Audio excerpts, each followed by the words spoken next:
Hello and welcome to the show. Today is an out and about episode, so expect to hear noise from outside, air conditioners, cars, people, those sorts of things. Now, this episode is going to be part two of audience question.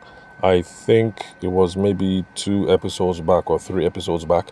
We had started looking at questions from Denise Mulima, and she wanted clarification on a couple of things. I think it was a 4-part question, and in the first episode, we were able to tackle maybe 2 or 3, and so we're going to look at the final issue here. So, Denise would like clarification on whether you have to make the customer feel like they are in control while personal selling. Now, if you remember in that particular episode where I started tackling her question, the reason why these sorts of things are important is because there's this whole thing about whether you should be in control and obviously in control, or you're in control but you make the other person feel like they're in control, things like that. So this goes down to that whole debate on whether it is important. Now, before we go to the crux of the question, of course, definitions.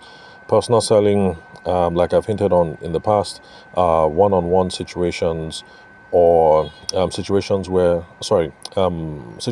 we're in one-on-one interactions with a potential customer, with a potential client, with a stakeholder.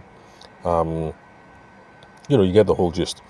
Now, what's important here is not whether it's face to face or over the phone per se. So the media, or is that the medium? The medium is not important in this case, but whether the person that you're talking to has your exclusive focus and attention, and they know that they have your exclusive focus and attention. So that's the main thing.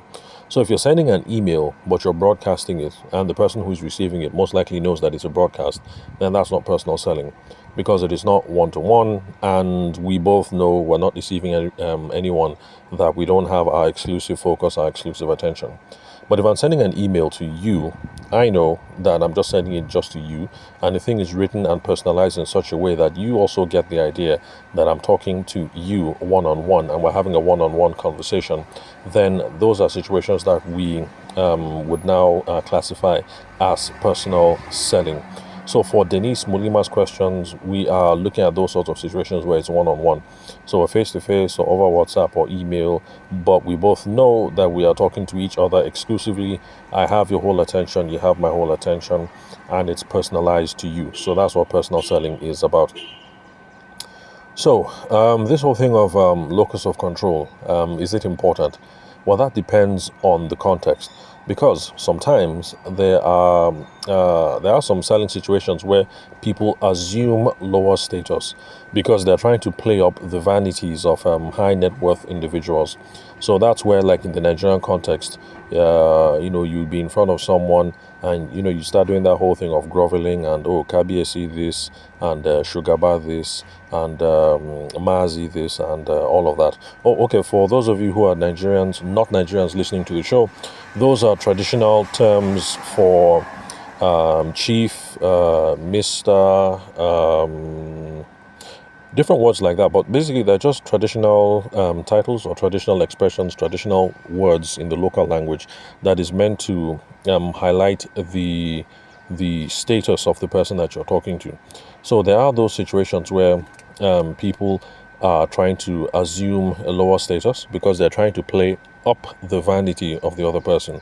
So the whole idea is this: if you make the other person feel more in control, more valuable, more like they're the top dog or the top lady or the top whatever, then the chances are that you might be able to get what it is that you want out of the interaction, out of the negotiation, out of the relationship. So there are situations where people employ those sorts of strategies. So it is possible. It definitely is possible, but it's not something that I advise. Well, number one, I don't advise that because it's not something that I know how to do, because the theories and the strategies of selling that we discuss over here on the podcast are much more process driven and don't depend on your your personality and things like that. So I try to avoid all these personal issues because I'm trying to get people to understand that it's possible for anybody to sell. So you can be a high status driving individual and you can sell. You can be someone who is confident in yourself, but you don't like putting yourself out there. You can sell.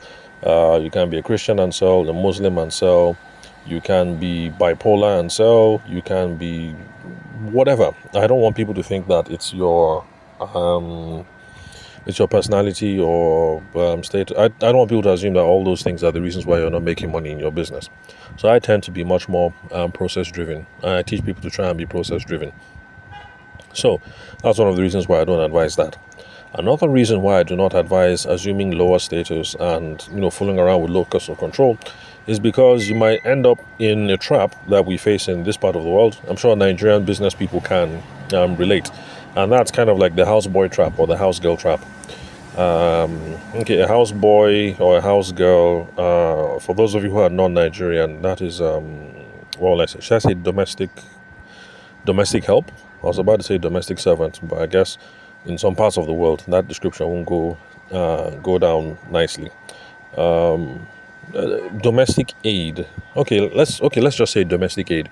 So you might fall into that trap where you're trying to assume low status, you're trying to play off the status of the vanities of the other person, and then because of that they feel that they can have you on call for all manner of things, like for instance the person who is trying to curry favor in a business deal and who assumes lower status, and then all of a sudden one day the potential customer or the potential client feels like they can call you up to go and pick someone up from the airport or to go and do this task or that task because they assume that you guys have that kind of relationship. So that's one of the reasons why I advise against these sorts of things, so you don't end up in that situation where someone thinks that you're their houseboy or you're their house girl. So I just think let's stay away from these sorts of things. Now, my alternative is, instead of focusing on who is in control or who feels like they are in control, why not look at the more substantive issues? Why not focus on whether there is a discernible agenda to begin with, and whether the interactions that we're having, whether they have a clear and discernible focus. That should be the main thing to focus on, in my own opinion. So it's not who feels like they're top dog, who feels like they're in control, who feels less in control. All these things are important. Yes, they are important. But for now, we're talking about getting our business off the ground. And my assumption is that you don't have a sales process, or you're trying to improve your sales process. So it doesn't help to start playing with all these personal stuff. Who is the boss? Who is the influencer? Who is the shy person? Who is the confident person? Who is high D? Who is Enneagram 3? Who is Enneagram 5? Who is choleric? Who is phlegmatic?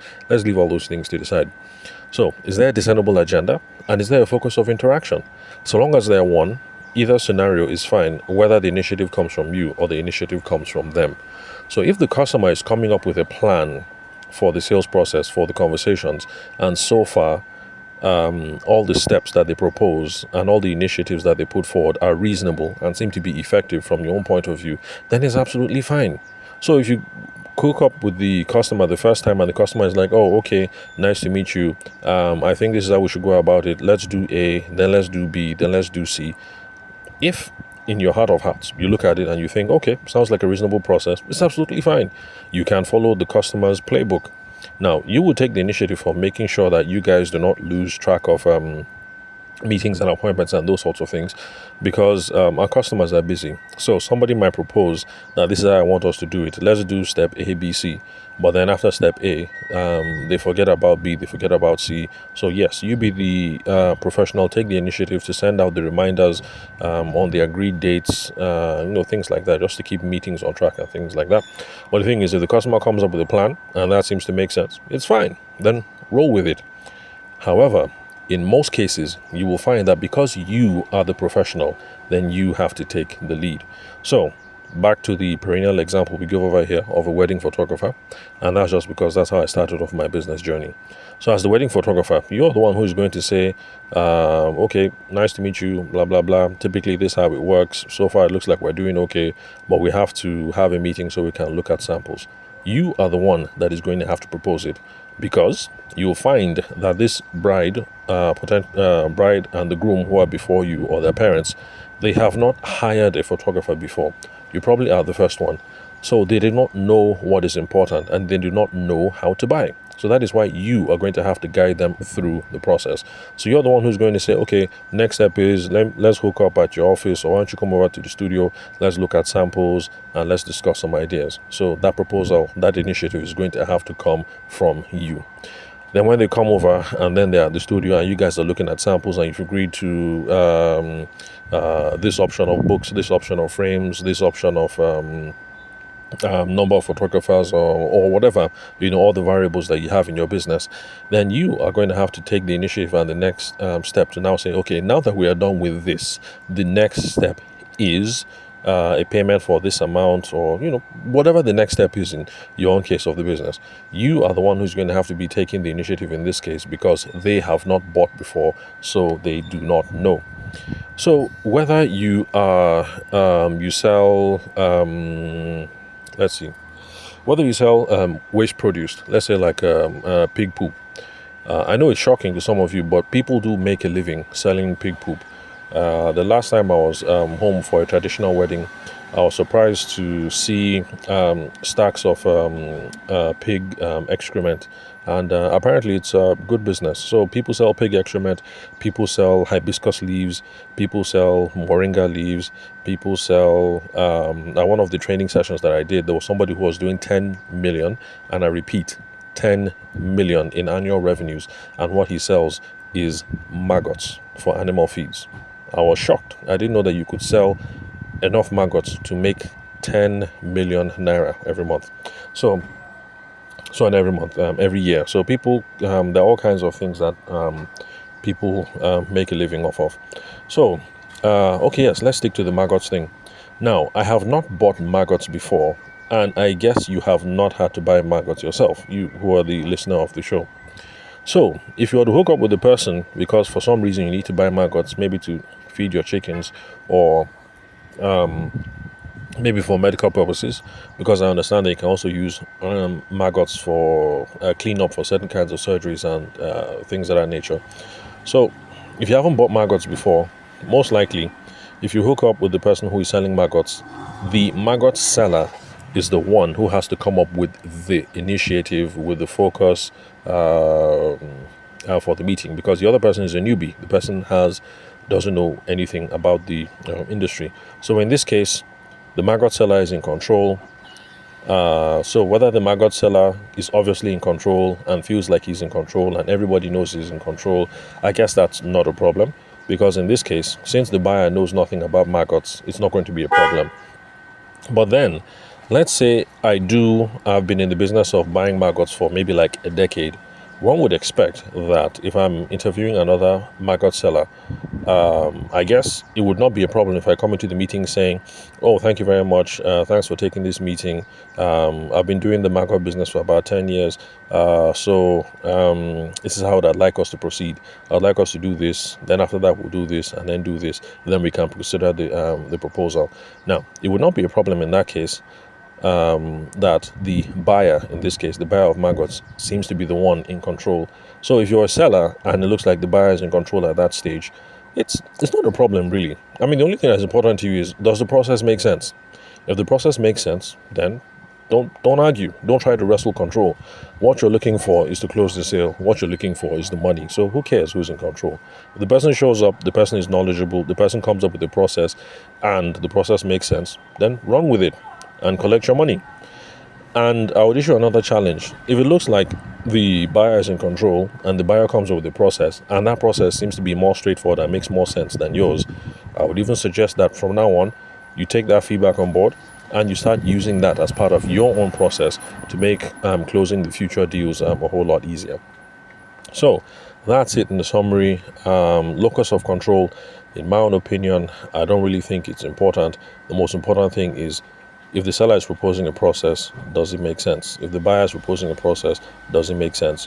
Go ahead with what seems to make the most sense, or what is the most efficient and effective case, and then go ahead and get the deal closed. But yes, I admit, there are situations where people try and shift the idea of locus of control to the buyer because they're trying to play up the buyer's vanity. They want the buyer to feel like they're a big shot, like they're a big boy, they're a big girl, they're a high net worth individual. They want them to feel like they're the benefactor, like they're in control. Yeah, people do those things to go forward in business. Okay, in the Nigerian context, most notably in politics, yeah, people do that a lot. So you're going to go and see this person, you go and kowtow, you go and bring gifts, you sing their praises, blah, blah, blah. But that's not something I know how to do, and I wouldn't advise that, or else you end up being somebody's pet, somebody's houseboy, somebody's house girl. And we're about trying to make money. We're not about trying to be somebody's houseboy or somebody's house girl. So, most cases, you're the professional, you have to take the lead. In some cases, the buyer has done this a couple of times. They're going to propose a process, so it's not a problem. So if you're an ice cream vendor and you're trying to hook up something for mall entertainment, let's say Ikeja City Mall in Lagos, or Abuja, this Abuja cultural, there's some Abuja festival, I can't remember what it's called. So the Abuja festival organizers, or Calabar festival organizers, Lagos festival organizers, and they're calling for quotes and things like that. In this sort of situation, as the ice cream vendor, when I say ice cream vendor, I mean, ice cream people who have those machines. You put 3 or 4 of those machines in different locations, and then you have attendants there to mix the different flavors, to put it in the cone, sell to the kids, things like that. Now, in that situation, as the ice cream vendor, you can't be reactive. You have to drive the agenda. You have to determine, push for when the meetings or when the calls happen and what the agenda is going to be. Because there are certain things you need to find out as the vendor. You need to know about the locations, about crowd flow, how you're going to power your machines, what are the concession fees, so you can figure out if it's possible. Let's see, what else? Crowd control. Are there families that are going to be there? Are there going to be old folks who are going to be there? You need to know the breakdown. You have to come up with the initiative and the structure. Because if you leave that kind of thing up to the hall management of Ikeja City Hall or Abuja Festival, or whatever, if you leave it to the management know absolutely nothing about your business. They're going to go straight to costing and discounting and blah blah blah blah blah, because they're not aware of other considerations. So if you go in, you sit down for that meeting, you let them come up with the agenda, and all they talk about is cost and discounts and everything, and then you guys agree, and then on the final day you find out that it's mostly old folks who are coming through that parade. And of course, old folks don't have kids, maybe even for health reasons they're not supposed to take ice cream. Then you'd have ended up paying a whole bunch of money in fees, and then you don't make anything in profit. So that kind of situation, you take the initiative. So I think we're close to 20 minutes, so let me just wrap it up. I think that kind of answers the whole question. So that's it pretty much. Thank you very much for your time and attention. So remember to connect with me on WhatsApp. The number is 080-6466-2140.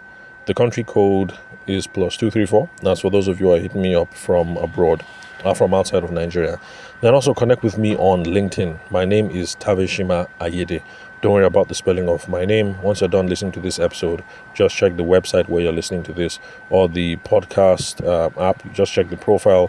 You see the correct spelling of my name there, my email address there, so you can find me on socials, especially on LinkedIn. I don't spend much time on other places these days. I'm not on Twitter anymore, so definitely don't look for me on Twitter or X.